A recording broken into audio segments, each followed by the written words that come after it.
What's up, everyone? Hope you're having a good week. There has been a lot of Rebel Moon things to talk about this week, and that is also what we're going to talk about again today.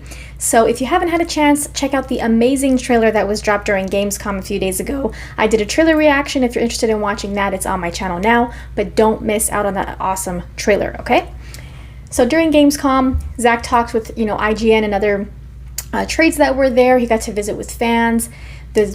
A bunch of costumes were on display. They had a whole booth set up. He talked about kind of the origin story of the whole concept of Rebel Moon and, just gave people some more insight into what really this universe is about. Screen Rant is reporting that during their set visit, they learned some interesting information about Rebel Moon being pitched to other studios. So just to go, backtrack a little bit.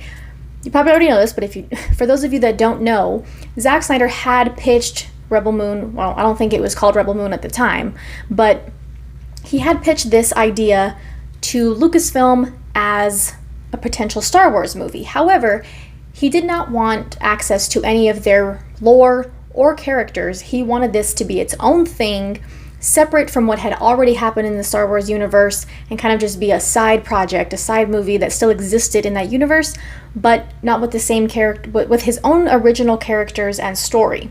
They turned it down. When Lucasfilm got bought by Disney, it was definitely clear to Zack that it was not going to pan out between them with this project. So it then evolved into what is now Rebel Moon. But let's be clear, this whole universe that Zack created, this original IP, was not originally conceived with the intention of being presented to Lucasfilm or Disney as a Star Wars film. That wasn't the original reason for it. Originally, Zack created this concept when he was still a student in film school. So this has been an idea he's had for 20 plus years, which he has talked about. Then he had the opportunity down the road to present it as a potential Star Wars story. So for those people thinking that it's a Star Wars knockoff or it's a copy of Star Wars, this was supposed to be a Star Wars story and then he still used it. No.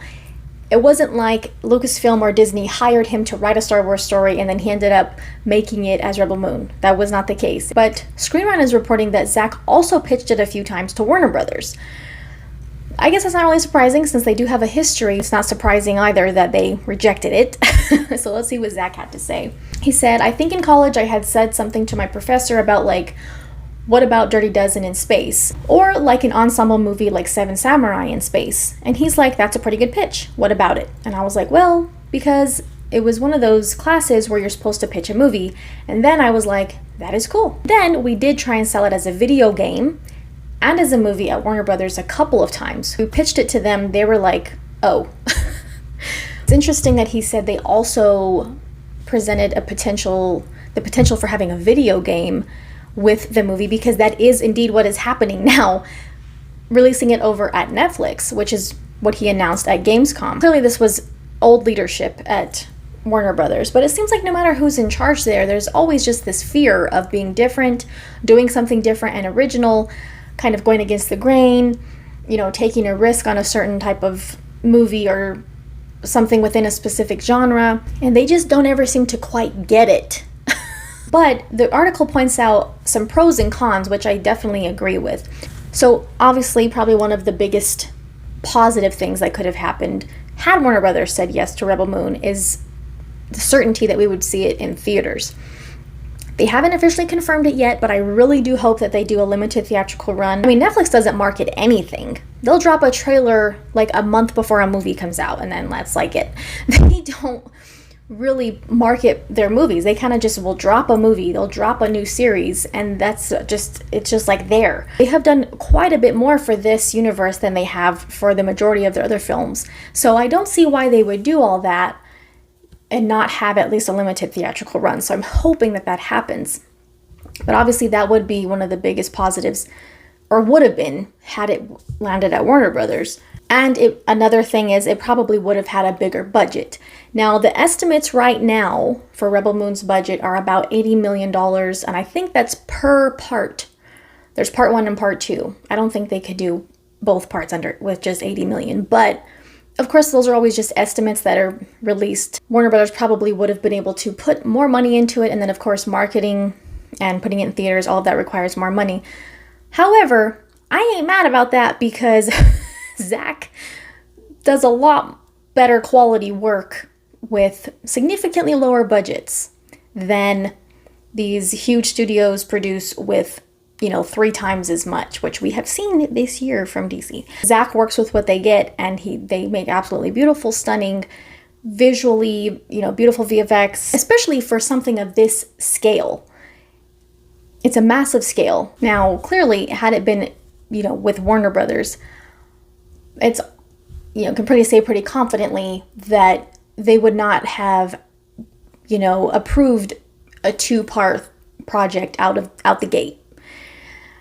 Normally in that situation, it would be like, okay, we'll release part 1, and see how it does, see how much money it makes, see how people receive it, see how critics talk about it, and then we'll decide if we're going to do part 2 or not. That's most likely how that would have happened had it been with Warner Brothers.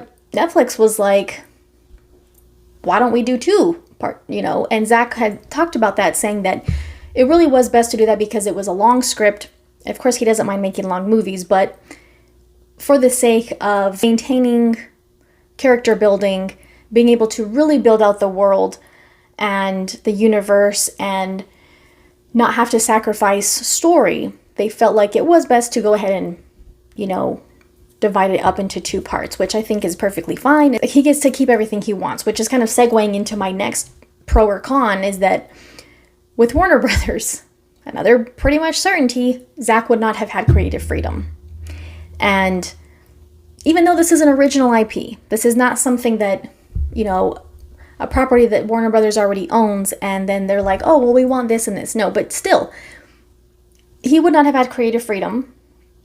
And I think it would have definitely been a movie by committee, a studio-driven movie, and he kind of would have had to do their bidding. They probably would have been wanting him to change a lot of things. They would have restricted it to a PG-13 only rating.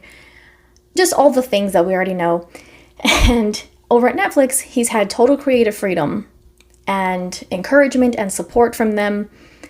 Obviously they, are completely 100 behind this and really want to be proud of it and publicly support it. And I just don't think that would have been the case with Warner Brothers. Zack, Deborah, their team, they have fostered a really good relationship with Netflix, and there has been talk that, there potentially could be more than just the first 2 movies, which I wouldn't be surprised if they expand it beyond that. The universe looks absolutely amazing. I'm so glad that they were able to, do this at Netflix. It definitely seems like they found the right home for this universe. Another thing that Warner Brothers would not have done, most likely, is release director's cuts of both films. We know that parts 1 and 2 are going to have PG-13 releases as well as R-rated versions, and I believe Zack said that they're kind of going to, like the director's cuts of Rebel Moon, the R-rated ones, have maybe an hour more. I think it's 30 minutes to an hour more of footage. He said it kind of takes an even deeper dive into the story, into the universe, into the characters, and Netflix is like, why not? Netflix was definitely the way to go with this. But thank you guys for watching. Check out anything you might have missed recently. Check out the short section as well if you're interested. And don't forget to like, share, comment, subscribe. See you next time.